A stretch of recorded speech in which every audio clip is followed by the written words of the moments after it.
Paul, serviteur de Jésus-Christ, appelé à être apôtre, mis à part pour annoncer l'évangile de Dieu, qui avait été promis auparavant de la part de Dieu par ses prophètes dans les Saintes Écritures, et qui concerne son Fils, né de la postérité de David selon la chair, et déclaré Fils de Dieu avec puissance, selon l'Esprit de sainteté, par sa résurrection d'entre les morts. Jésus-Christ, notre Seigneur, par qui nous avons reçu la grâce et l'apostolat, pour amener en son nom à l'obéissance de la foi tous les païens, parmi lesquels vous êtes aussi, vous qui avez été appelés par Jésus-Christ, à tous ceux qui, à Rome, sont bien-aimés de Dieu, appelés à être saints, que la grâce et la paix vous soient données de la part de Dieu notre Père et du Seigneur Jésus-Christ. Je rends d'abord grâce à mon Dieu par Jésus-Christ au sujet de vous tous, de ce que votre foi est renommée dans le monde entier. Dieu que je sers en mon esprit dans l'évangile de son Fils m'est témoin que je fais sans cesse mention de vous, demandant continuellement dans mes prières d'avoir enfin, par sa volonté, le bonheur d'aller vers vous. Car je désire vous voir, pour vous communiquer quelques dons spirituels, afin que vous soyez affermis, ou plutôt, afin que nous soyons encouragés ensemble au milieu de vous, par la foi qui nous est commune, à vous et à moi. Je ne veux pas vous laisser ignorer, frères, que j'ai souvent formé le projet d'aller vous voir, afin de recueillir quelques fruits parmi vous, comme parmi les autres nations. Mais j'en ai été empêché, jusqu'ici. Je me dois aux Grecs et aux barbares, aux savants et aux ignorants. Ainsi j'ai un vif désir de vous annoncer aussi l'Évangile, à vous qui êtes à Rome. Car je n'ai point honte de l'Évangile. C'est une puissance de Dieu pour le salut de quiconque croit, du juif premièrement, puis du grec, parce qu'en lui est révélée la justice de Dieu par la foi et pour la foi, selon qu'il est écrit, « Le juste vivra par la foi ». La colère de Dieu se révèle du ciel contre toute impiété et toute injustice des hommes qui retiennent injustement la vérité captive. Car ce qu'on peut connaître de Dieu est manifeste pour eux, Dieu le leur ayant fait connaître. En effet, les perfections invisibles de Dieu, sa puissance éternelle et sa divinité, se voient comme à l'œil, depuis la création du monde, quand on les considère dans ses ouvrages. Ils sont donc inexcusables, puisqu'ayant connu Dieu, ils ne l'ont point glorifié comme Dieu, et ne lui ont point rendu grâce. Mais ils se sont égarés dans leurs pensées, et leur cœur sans intelligence a été plongé dans les ténèbres. Se vantant d'être sages, ils sont devenus fous, et ils ont changé la gloire du Dieu incorruptible en image représentant l'homme corruptible, des oiseaux, des quadrupèdes et des reptiles. C'est pourquoi Dieu les a livrés à l'impureté selon les convoitises de leur cœur, en sorte qu'ils déshonorent eux-mêmes leur propre corps. Eux, qui ont changé la vérité de Dieu en mensonge, et qui ont adoré et servi la créature au lieu du Créateur, qui est béni éternellement. Amen. C'est pourquoi Dieu les a livrés à des passions infâmes, car leurs femmes ont changé l'usage naturel en celui qui est contre nature, et de même les hommes, abandonnant l'usage naturel de la femme, se sont enflammés dans leurs désirs, les uns pour les autres, commettant homme avec homme des choses infâmes, et recevant en eux-mêmes le salaire que méritait leur égarement.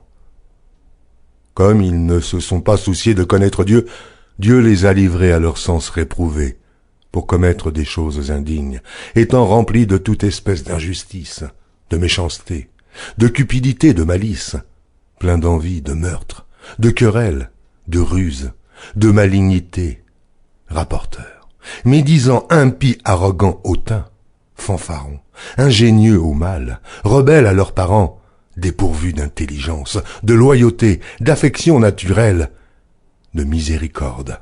Eh bien, qu'ils connaissent le jugement de Dieu, déclarant dignes de mort ceux qui commettent de telles choses.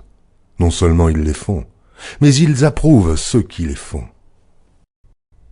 Sur ces entrefaites, les gens s'étant rassemblés par milliers au point de se fouler les uns les autres, Jésus se mit à dire à ses disciples, « Avant tout, gardez-vous du levain des pharisiens, qui est l'hypocrisie. Il n'y a rien de caché, qui ne doive être découvert, ni de secret, qui ne doivent être connus. C'est pourquoi tout ce que vous aurez dit dans les ténèbres sera entendu dans la lumière, et ce que vous aurez dit à l'oreille dans les chambres sera prêché sur les toits.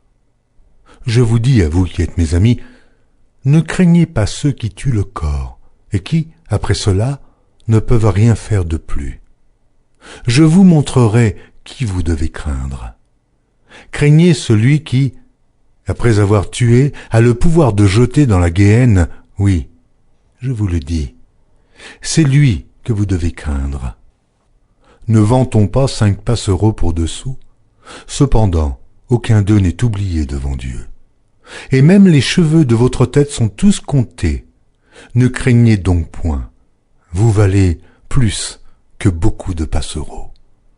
Je vous le dis, quiconque me confessera devant les hommes, le Fils de l'homme le confessera devant les anges de Dieu. Mais celui qui me reniera devant les hommes sera renié devant les anges de Dieu. Et quiconque parlera contre le Fils de l'homme, il lui sera pardonné. Mais à celui qui blasphémera contre le Saint-Esprit, il ne sera point pardonné.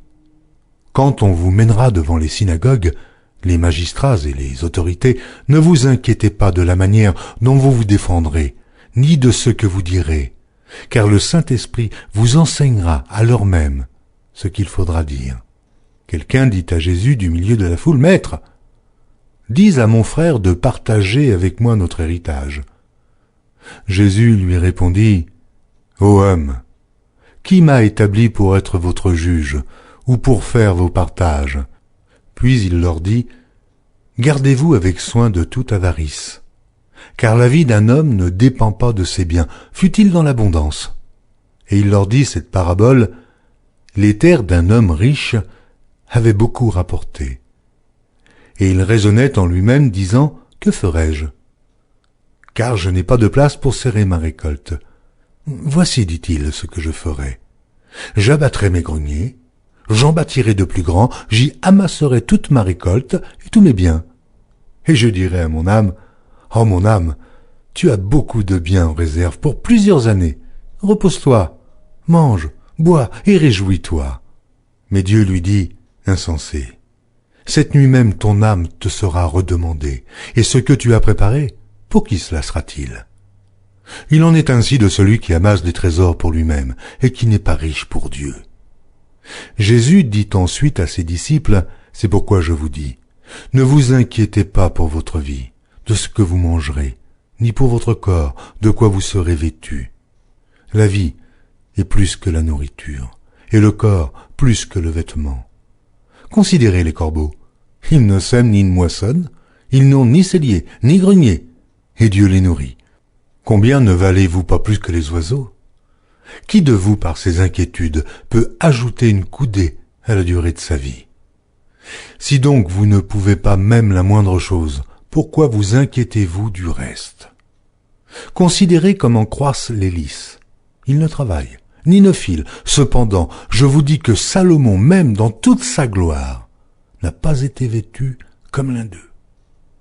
Si Dieu revêt ainsi l'herbe qui est aujourd'hui dans les champs et qui demain sera jetée au four, à combien plus forte raison ne vous vêtira-t-il pas, gens de peu de foi ? Et vous, ne cherchez pas ce que vous mangerez et ce que vous boirez, et ne soyez pas inquiets. Car toutes ces choses, ce sont les païens du monde qui les recherchent. Votre Père sait que vous en avez besoin. Cherchez plutôt le royaume de Dieu, et toutes ces choses vous seront données par-dessus. Ne crains point, petit troupeau, car votre Père a trouvé bon de vous donner le royaume. Vendez ce que vous possédez, et donnez-le en aumône. Faites-vous des bourses qui ne s'usent point, un trésor inépuisable dans les cieux, où le voleur n'approche point, et où la teigne ne détruit point. Car là où est votre trésor, là aussi sera votre cœur. Que vos reins soient sains, et vos lampes allumées, et vous, soyez semblables à des hommes qui attendent que leur maître revienne des noces, afin de lui ouvrir dès qu'il arrivera et frappera. Heureux ces serviteurs que le maître, à son arrivée, trouvera veillant. Je vous le dis en vérité, il se scindra, les fera mettre à table et s'approchera pour les servir. Qu'il arrive à la deuxième ou à la troisième veille, heureux ses serviteurs, s'ils les trouvent veillants. Sachez-le bien, si le maître de la maison savait à quelle heure le voleur doit venir, il veillerait et ne laisserait pas percer sa maison, vous aussi. Tenez-vous prêts, car le Fils de l'homme viendra à l'heure où vous n'y penserez pas. Pierre lui dit, Seigneur, est-ce à nous ou à tous que tu adresses cette parabole? Et le Seigneur dit, quel est donc l'économe fidèle et prudent que le maître établira sur ses gens pour leur donner la nourriture au temps convenable? Heureux ce serviteur que son maître, à son arrivée, trouvera faisant ainsi. Je vous le dis en vérité, il l'établira sur tous ses biens. Mais si ce serviteur dit en lui-même, mon maître tarde à venir, s'il se met à battre les serviteurs et les servantes, à manger, à boire et à s'enivrer, le maître de ce serviteur viendra le jour où il ne s'y attend pas et à l'heure qu'il ne connaît pas. Il le mettra en pièces et lui donnera sa part avec les infidèles. Le serviteur qui, ayant connu la volonté de son maître, n'a rien préparé, ni n'a pas agi selon sa volonté, sera battu d'un grand nombre de coups. Mais celui qui, ne l'ayant pas connu, a fait des choses dignes du châtiment, sera battu de peu de coups. On demandera beaucoup à qui l'on a beaucoup donné, et on exigera davantage de celui à qui l'on a beaucoup confié. Je suis venu jeter un feu sur la terre, et qu'ai-je désiré, s'il est déjà allumé? Il est un baptême dont je dois être baptisé, et combien il me tarde qu'il soit accompli. Pensez-vous que je sois venu apporter la paix sur la terre? Non, vous dis-je, mais la division. Car désormais, 5 dans une maison seront divisés, 3 contre 2 et 2 contre 3. Le père contre le fils, et le fils contre le père. La mère contre la fille, et la fille contre la mère. La belle-mère contre la belle-fille, et la belle-fille contre la belle-mère. Il dit encore aux foules, quand vous voyez un nuage se lever à l'Occident, vous dites aussitôt, la pluie vient, et il arrive ainsi. Et quand vous voyez souffler le vent du midi, vous dites, il fera chaud, et cela arrive. Hypocrite. Vous savez discerner l'aspect de la terre et du ciel. Comment ne discernez-vous pas ce temps-ci? Et pourquoi ne discernez-vous pas de vous-même ce qui est juste? Lorsque tu vas avec ton adversaire devant le magistrat, tâche en chemin de te dégager de lui, de peur qu'il ne te traîne devant le juge, et que le juge ne te livre à l'officier de justice, et que celui-ci ne te mette en prison. Je te le dis, tu ne sortiras pas de là que tu n'aies payé jusqu'à dernière pite.